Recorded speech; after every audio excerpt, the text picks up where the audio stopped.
Bueno, ¿qué tal? Acá el extranjero mental en un nuevo video comentando. Esta vez es un video extraño porque principalmente lo que vamos a hacer ahora es rankear una serie de pensadores, filósofos políticos, teóricos políticos, sociólogos, psicólogos, a lo mejor hay alguno, fenomenólogos, hermeneutas, filólogos, filósofos, etcétera.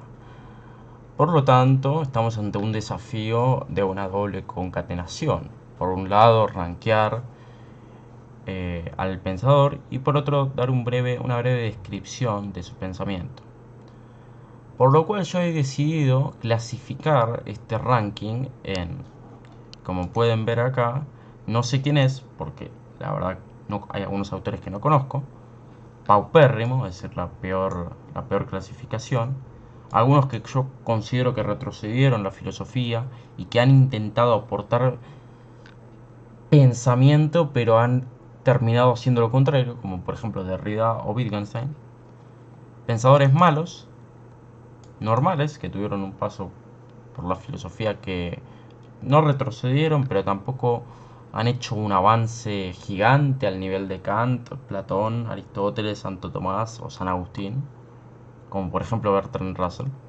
Bertrand Russell tuvo un impacto importante dentro del Círculo de Viena, dentro del positivismo lógico, pero yo no lo considero que haya hecho un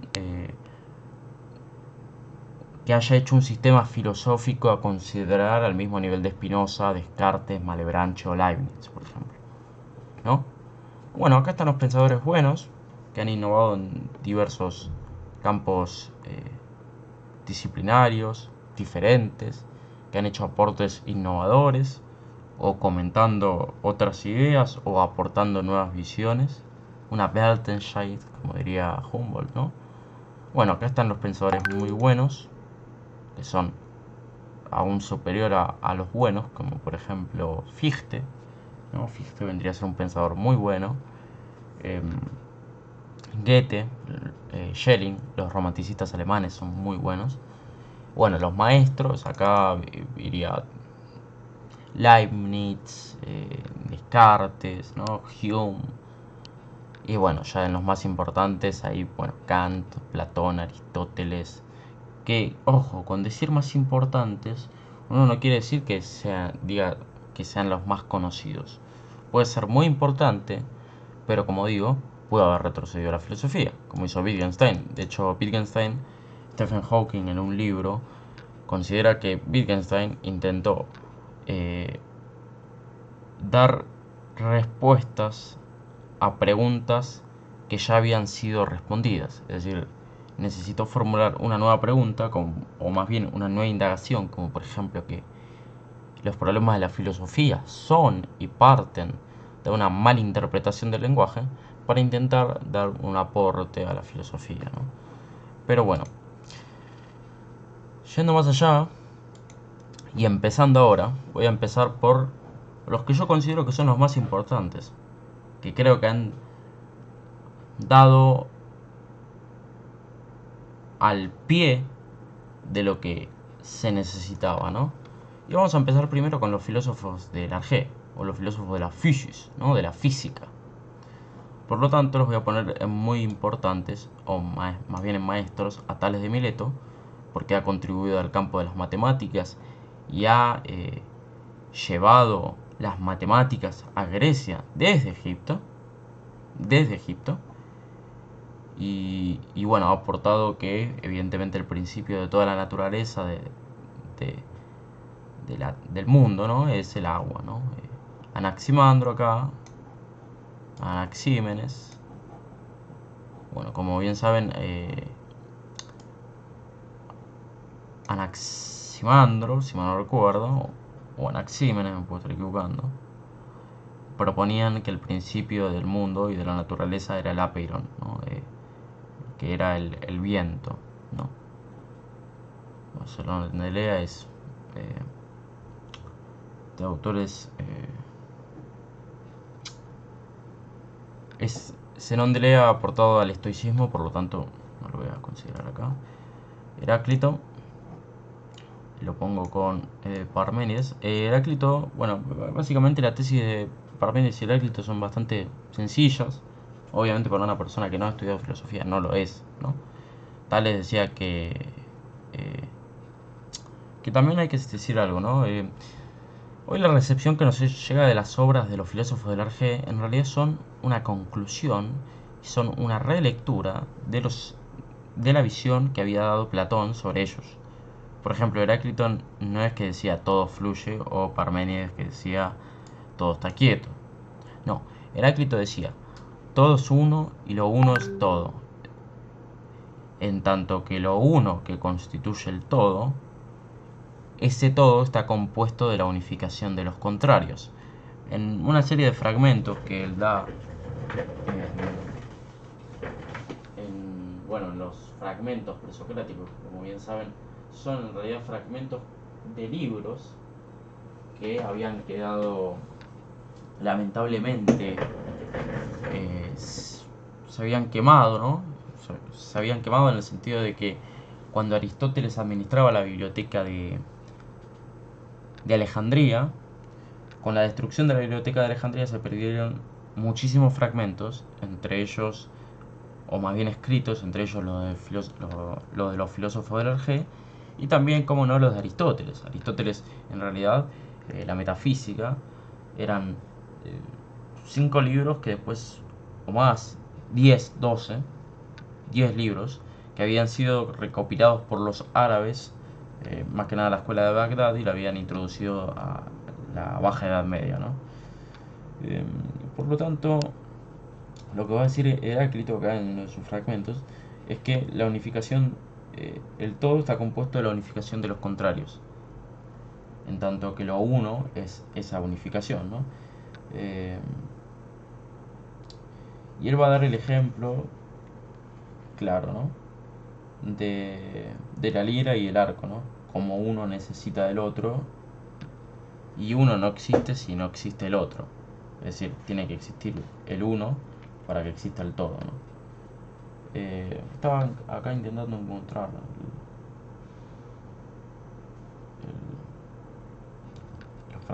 algún fragmento, ¿no? de esto que del uno y del todo, ¿no? Conexiones, totalidades, no totalidades, convergente y divergente, consonante y disonante, de todas las cosas, una sola, y de una sola, todas. Este es el fragmento número 25. Yo tengo la edición de Alianza. Yo siempre suelo comprar Alianza, pero la verdad que esta vez no recomiendo. No recomiendo Alianza porque esta es la introducción de García Moronte, creo. Alberto Bernabé, digo. Y no es muy buena, la verdad que no es muy buena. Yo recomiendo Gredos en este caso. No porque sea mala, sino porque creo que ha divagado mucho en cosas que realmente no tienen importancia, ¿no? Una vez dicho lo de Heráclito, pasemos con Parménides. ¿Por qué yo lo considero a Parménides un maestro? Primero porque ha hecho un aporte no fundamental en el sentido de que ha desarrollado mucho, pero sí es uno de los precursores de la lógica, ¿no? Eh, la tesis de Parménides es: el ser es y no puede no ser, porque si no es, es, en tanto que el no ser no es, es. Bueno, es para aquel que no entienda mucho filosofía esto puede ser complicado, ¿no? Pero bueno, no voy a profundizar mucho en esto.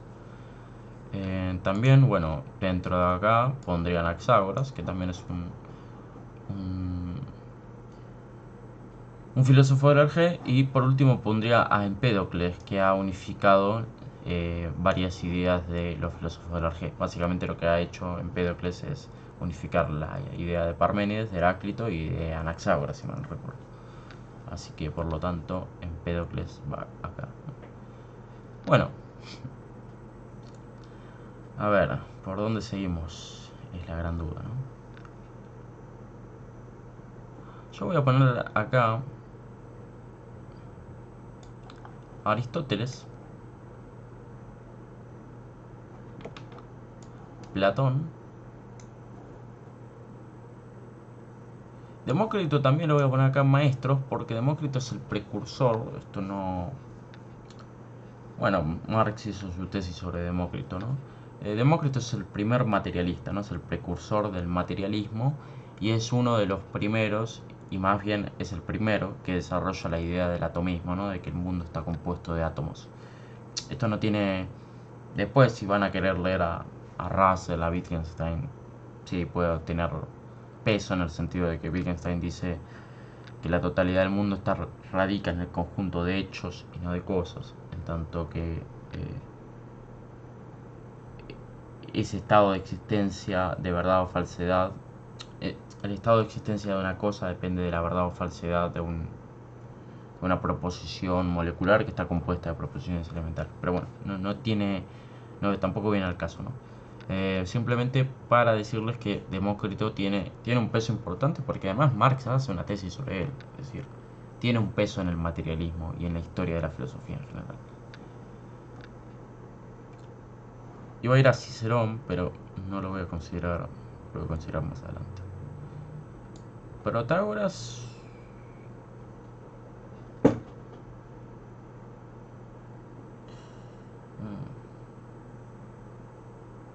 Lo voy a considerar muy bueno. Protágoras y Gorgias, ¿ok? ¿Por qué? Más bien a Protágoras lo pongo en bueno y Gorgias lo pongo en bueno. Protágoras ha tenido un peso en la filosofía no menor. No menor, por algo. Uno de los diálogos de Platón se llama el Protágoras, otro el Gorgias. Protágoras y Gorgias, para aquel que no lo sepa, son sofistas, es decir, son personas que ganaban dinero por enseñar y no hacían como hacía Sócrates, ¿no? Que iba por las calles de las polis, o más bien de la polis, dando y divulgando y enseñando, ¿no? Hay un componente, hay una triada más bien, lenguaje, pensamiento, realidad, en la cual uno ve que la realidad de los sofistas, en este caso, por ejemplo, Gorgias, es ni más ni menos que el fármaco, la droga, que les permite alterar la realidad, ¿no? Esta realidad, bajo un poco para que se vean, esta realidad para Gorgias estaba dada por el uso de la retórica. La retórica lo que nos permite es no modificar la realidad en sí, porque la realidad es una, sino modificar la realidad de nuestro gusto. Es decir, si uno ve, por ejemplo, los juicios en Grecia, Gorgias o los sofistas en sí cumplían una suerte de doxógrafo. Un doxógrafo, para aquel que no sepa, es aquel que redactaba en la antigua Grecia defensas de juicios escritos para defenderse oralmente ante un tribunal y ante un juzgado, ¿no? Y con ello también de los observadores, porque las personas podían observar el juicio. Por lo tanto, el uso de la retórica, el uso oral del habla, era importante. Y es esto lo que contribuye Gorgias y Protágoras. Es decir, el lenguaje como una forma, no de eludir la realidad, porque la realidad no se puede eludir, sino como una forma de persuadir. ¿Qué estaban persuadiendo? Bueno, por ejemplo, si uno lee en Gorgias la defensa de Palámedes o el encomio de Helena, puede ver claramente que la finalidad de estos era hacer el uso de la retórica para distorsionar la realidad de nuestro gusto y así poder salvarnos de algunas situaciones, como por ejemplo un juicio, ¿no? Pero bueno, básicamente eso, ellos cobraban a cambio de enseñar. Sócrates no lo hacía, ¿no? Por eso también de acá esta famosa cita, ¿no? Solo sé que no sé nada, ¿no? A diferencia de los sofistas que creían saber, por eso el uso de la retórica, ¿no? Que creían saber algo que en realidad no sabían y tenían que divulgarlo, ¿no? Divulgarlo erróneamente. Bueno, una vez dicho algo un poco por arriba de Sócrates, Sócrates va a tener un peso importante porque va a ser maestro de Platón, Platón lo ve morir, lo ve ser juzgado por la democracia griega, la más alta el más alto sistema político de la antigua Grecia. Eh, Sócrates lo ve morir a Platón en el año 398, creo, si mal no recuerdo, puedo estar equivocándome. 398, 393, no recuerdo bien, creo que era por esas fechas. Pero en esas fechas ya la verdad no gobernaba igual Pericles. Pericles fue un gobernador griego que participó en varias guerras, en varias batallas. Pero su democracia es la democracia más gloriosa. De hecho, Popper, en La sociedad abierta de sus enemigos, considera a la democracia de Pericles una sociedad abierta, ¿no? Utilizando los términos y conceptos de un libro de Henri Bergson, ¿no? Por lo por lo tanto, Sócrates lo que va a hacer más que nada, más de ser maestro de Platón y influir en ese odio que tiene Platón hacia la democracia, va a ser el principal interlocutor de sus ideas. Que después Platón lo va a caracterizar, por ejemplo, en el Parménides, como un joven Sócrates, ¿no? Una persona ignorante frente a la sabiduría de Parménides para refutar la idea de que las formas son entidades inmutables, perfectas, inteligibles, no compuestas, que no pertenecen al plano sensible, ni al plano de la doxa, sino al plano de la episteme, ¿no? Por lo tanto, Sócrates también va a cumplir ese papel. También él va a desarrollar algo que se conoce como intelectualismo socrático, por lo cual se puede ver en su juicio. El intelectualismo socrático tiene tres premisas, pero yo siempre enfatizo en dos. Hay dos que son importantes, que son hacemos el mal de manera ignorante, ¿no? En este caso el juicio a Sócrates es un ejemplo claro, ¿no? La gente lo juzga de manera ignorante y que una vida no examinada no merece la pena ser vivida. Por eso en parte para Sócrates la verdad no tiene peso la muerte, ¿no? Porque el hecho de ya de por sí saber o tenerle miedo a la muerte es saber algo. Y la máxima socrática es precisamente uno hace el mal de manera ignorante y una vida no examinada no merece la pena ser vivida. Por lo tanto, afirmar que la muerte es algo malo es admitir que uno sabe algo, ¿no? Bueno, Aristóteles y Platón, puedo estar 2 horas acá hablando de estos dos grandes, ¿no? Creo que no voy a hablar de Aristóteles y Platón mucho en profundidad como lo he hecho con Sócrates o como lo he hecho con Demócrito, Heráclito y Parménides. Son autores que ya se saben sus teorías, ¿no? Pero bueno, Platón, sus pensamientos se dividen, o sus diálogos, en juventud, transición, madurez y vejez. Platón desarrolla su metafísica y su teoría de las formas al intentar dar a comprender que hay entidades perfectas, inmutables e inteligibles en sí, que se inteligen en virtud de, valga la redundancia, en virtud de las mismas virtudes. Es decir, si una persona lleva una vida virtuosa, va a poder ser capaz de inteligir mayor cantidad de formas, como lo dice en el Fedón, por ejemplo, ¿no? En el caso de, por ejemplo, su teoría política, Platón aboga por un elitismo. Él en El Político dice que el político se encarga del arte de apacentar hombres y que la política en último término pertenece a la ciencia teórica, a la ciencia que se encarga de crear el rebaño, y a la vez el político como tal cumple un papel fundamental porque une, así como utiliza el concepto del paradigma, el paradigma del arte del tejer, el arte del político, así como el arte del tejedor, es unir la trama, ¿no? Unificar la trama, hacer de eso una simple ok. La finalidad del político es unir principalmente los caracteres humanos que constituyen la polis, ¿no? Por lo tanto, él va a utilizar y va a dividir los regímenes políticos en un criterio cuantitativo y en un criterio epistémico. Es decir, la oligarquía es el gobierno de uno,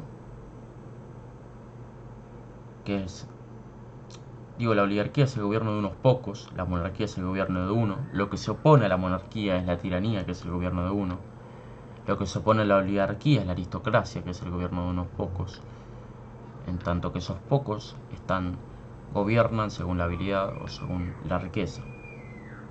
La democracia, en cambio, que después va a tener un peso en Aristóteles, en la política, es el gobierno de muchos, ¿no? Que después Aristóteles va a decir que es el gobierno de los pobres. Ahora bien, para Platón hay algo más allá de todas estas esferas políticas, que después él, igual en la República, va a empezar clasificando los gobiernos a partir de un modelo que es el de la timocracia. Y el modelo perfecto, el modelo que está por encima de la monarquía, porque la monarquía por lo menos respeta las leyes, en tanto que las leyes son formas, y en un plano metafísico las formas son inmutables, no se modifican, no pertenecen a un plano sustancial. El modelo y el gobierno que está por encima de la monarquía es la sofocracia, que en Platón es el gobierno del sabio, el gobierno de aquel que posee la idea de bien, y que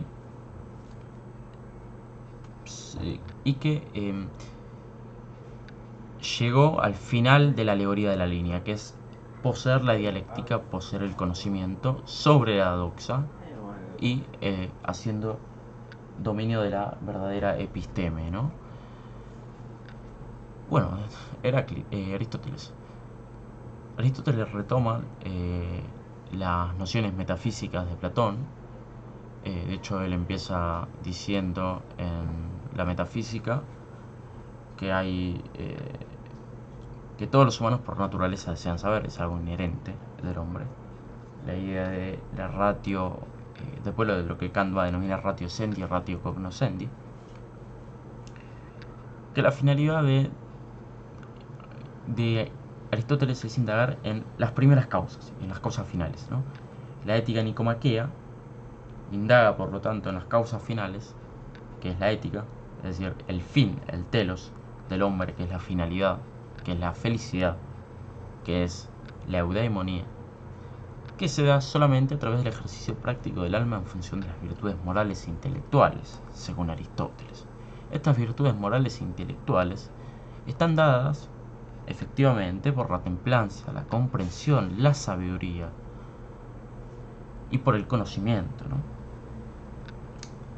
Aristóteles va a decir que la empiria tiene una similitud con la tecné y con la episteme, pero que no son iguales, porque la tecné y la episteme, es decir, el arte y la ciencia, a diferencia de la experiencia, se encarga de conocimientos generales, acerca de las causas generales. En cambio, la empiria es el conocimiento de las causas particulares, el conocimiento de lo particular, ¿no? Esto va a tener un peso porque Aristóteles va a decir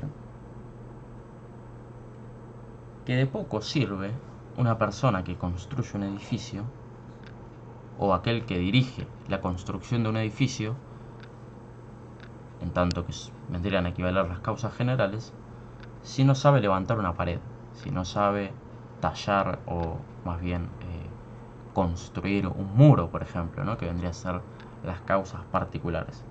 Por lo tanto, para que se den las causas generales, primero, o las causas, o el conocimiento general, es necesario tener un conocimiento particular. A su vez, Aristóteles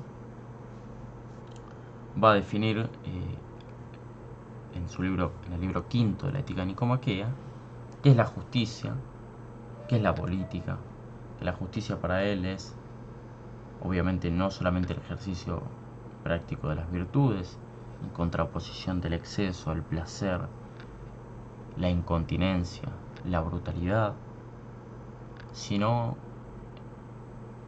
intentar ejercer lo justo, ejercer la igualdad, y en contraposición esto se va a ver, por ejemplo, en su teoría del justo medio, cuyo desarrollo se da en términos de justicia como la justicia distributiva, que vendría a equivaler la generosidad, por contraposición y en oposición a dos vertientes, a dos ideas, la prodigalidad aquel que mucho da pero poco toma y poco tiene, y la avaricia, aquel que mucho toma y poco da, ¿no?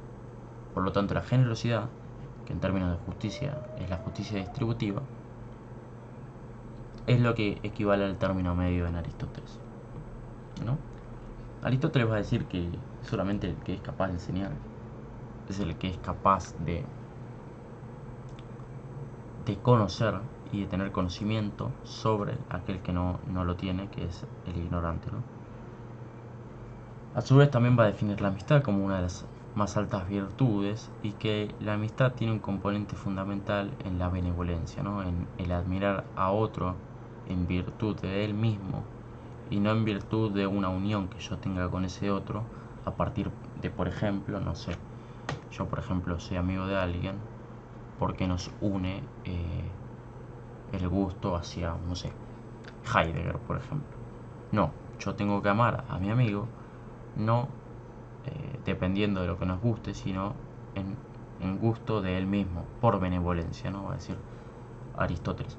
Después él va a describir que algunos estados son amigos entre sí por concurrencia, ¿no? Y ahí sí se ve los intereses. Todo esto en el libro 8 de la Ética Nicomaquea, que es un libro bastante importante en general para la historia de la filosofía.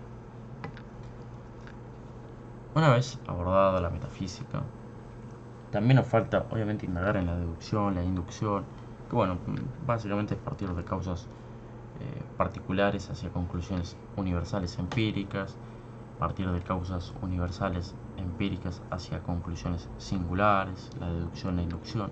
Todo esto queda también reflejado en la ética nicomaquea, ¿no? No me voy a extender mucho. Bueno, voy a terminar este video, esta primera parte, poniendo a cada uno en su lugar, y en el próximo video diremos y diré también en otra parte por qué considero que este pensador debería estar en este lugar. Kant, lo más importante. Hobbes, fundador de la ciencia política, los más importantes. Giordano Bruno, muy bueno, ha hecho un aporte fundamental a la era de la revolución científica, como considera Kuhn, ¿no? Ese avance en contraposición de los inventos y del modelo ptolomeo aristotélico. Proust, la verdad que tiene la obra más larga del siglo XX, pero no lo voy a poner, no me interesa ponerlo. Schmidt, bueno, Carl Schmitt, sí, acá un maestro, ha tenido un peso fundamental. Hay un video dedicado en el canal a Schmitt, por lo cual no voy a profundizar tanto en Schmitt. Berkeley. Bueno, Berkeley es un buen pensador. Berkeley decía que nada más existía la mente y los contenidos mentales. Él desarrolló algo así como el idealismo subjetivo, que intenta combinar el fenomenalismo y el inmaterialismo, ¿no? Básicamente plantea que la realidad es subjetiva en tanto que solamente depende del contenido mental que la persona perciba, ¿no? Bueno, Martín Lutero, este hombre es un maestro, así que lo dejo acá. Después hablaré de él y su peso fundador de la hoy llamada escuela protestante. Francis Bacon, muy bueno también, un empirista inglés. Galileo, muy bueno también. Galileo lo pongo al mismo nivel de Giordano Bruno porque ambos componen esta revolución científica, ¿no? Pico de la Mirandola, bueno, lo pongo bueno porque me parece un pensador que sí ha tenido un paso fundamental en el pensamiento histórico y filosófico, pero que no se ha profundizado tanto por el hecho de que no se hace siempre una recapitulación del pensamiento humanista del Renacimiento, más que nada del Renacimiento de la época italiana, ¿no? Por lo tanto, bueno, lo pongo acá a Pico de la Mirandola, ¿no? Lo pondría, sí, está bien, creo que está bien. Bueno, Leibniz, este muchacho es de los pensadores más importantes. Chao. En el próximo video voy a hablar por qué. La idea de la monadología. Ahora que me doy cuenta, este igual es Baumgarten, no es Spinoza. También lo pongo en los más importantes. Si ustedes buscan, ese es Baumgarten, no es Spinoza. Pero bueno, no viene al caso. Tiene como 20.000 fotos Baumgarten. Spinoza, bueno. Sustancia, Dios, Deus y natura, natura, natura. En contraposición de natura, natura, todas las cosas creadas en virtud de Dios. Dios es infinito, perfecto y limitado. Es una única sustancia. No hay una pluralidad de sustancias como propondría, por ejemplo, Leibniz. Spinoza defiende un monismo, es decir, solamente existe una sustancia. Y a su vez ha profundizado y tematizado y perfeccionado el estudio de la naturaleza del hombre, ¿no? Entendiendo al amor como la alegría de una idea, al amor como la alegría unida a la idea de una causa externa, al odio como la tristeza unida a la idea de una causa externa, que disminuye la potencia de obrar, en tanto que el obrar es aquello que se produce fuera o dentro de nuestro, de lo cual somos causa adecuada y no causa parcial, que eso vendría a ser el padecer, según Spinoza. Bueno, Maquiavelo, este también los más importantes. Lo puse al mismo nivel que Hobbes porque integran el realismo político, por lo cual considero que son fundamentales, además de que han fundado lo que, bueno, Maquiavelo es considerado el padre de la ciencia política moderna y Hobbes es considerado el primer estudioso de la ciencia política. Homo homini lupus, el lobo del hombre, y que la finalidad de ese estado absolutista es conservar y preservar el orden de la sociedad, tan estudiado son autores estudiados más que nada por los clasicistas, por aquellos que abogan por el realismo político. Leo Strauss, por ejemplo, Carl Schmitt tiene un texto sobre Hobbes.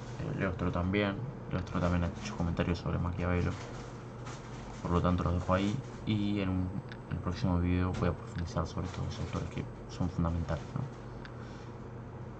¿no? De Saussure es fundamental dentro del estudio de la relación entre significado y significante dentro de la teoría lingüística. Ha tenido un peso fundamental con Wilhelm von Humboldt, quien consideraba que el lenguaje era algo inherente al hombre, y que estaba unido a la razón. Por lo tanto, el hecho de razonar es de por sí usar un lenguaje, y el hecho de usar el lenguaje es de por sí razonar.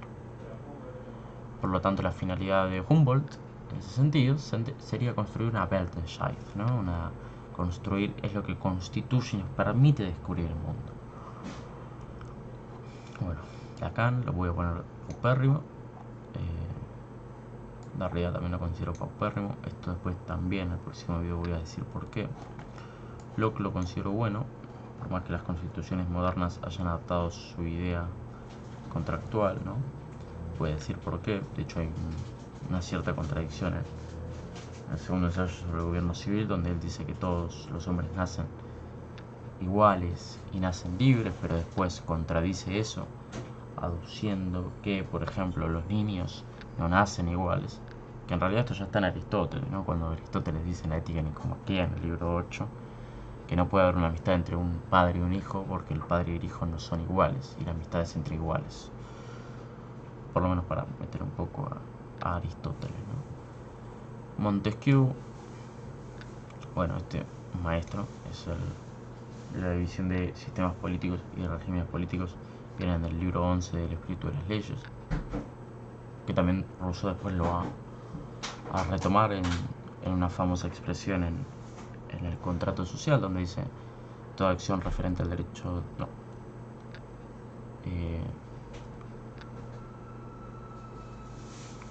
que bueno, mezcla la cuestión de la voluntad en relación a la legislación y a la ejecución en relación al poder físico, que vendría a ser el poder ejecutivo. Por lo tanto, ahí traza esta idea de sistema legislativo y sistema ejecutivo, retomando un poco a Montesquieu, ¿no? Ahí está, toda acción libre, dice Rousseau, tiene dos causas que llevan a producirlo. una moral y otra física. La moral es la voluntad que determina el acto, y la física el poder que lo ejecuta.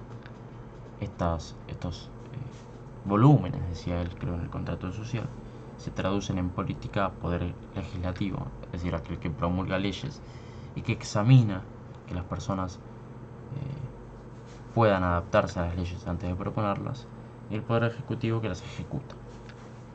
Esto lo dirá Rousseau en el contrato social. Por lo tanto, ya buscándolo, lo pongo en bueno. No me parece un pensador. Sí, creo que es un pensador fundamental, pero no un pensador.